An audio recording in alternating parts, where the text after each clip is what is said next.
பிரம்ம முகூர்த்தத்தில் ஏற்றக்கூடிய விளக்கை பற்றி. என்னுடைய பல பதிவுகளில் காலையில் விளக்கேற்றி இறைவனை வழிபாடு பண்ணணும்னு சொல்லியிருக்கேன். பிரம்ம முகூர்த்தத்தில் எந்திரிக்கும் போது விளக்கேற்றணும், நம்முடைய அன்றாட கடமைகளில் அது ஒன்று அப்படின்னு பல முறை பல பதிவுகளில் சொல்லியிருக்கேன். விளக்கை பற்றி பேசும்போது கூட காலையில் இந்த நேரத்தில் விளக்கேற்றினா நல்லது அப்படின்னு கொடுத்துருக்கேன்.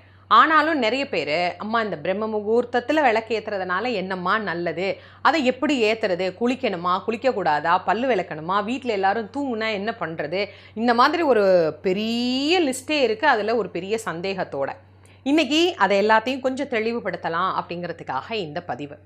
பொதுவாக காலையில் நம்ம ஏற்றி வழிபடக்கூடிய விளக்குகளில் மிக உயர்ந்தது அப்படின்னு எடுத்துக்கிட்டால் பிரம்ம முகூர்த்தத்தில் ஏற்றக்கூடிய விளக்கு. இந்த பிரம்ம முகூர்த்த நேரம் அப்படின்னாலே அது 3 மணியிலிருந்து உஷத்காலம் அப்படின்னு சொல்லக்கூடிய காலத்திலேருந்து நமக்கு துவங்கி சூரியன் உதயமாவது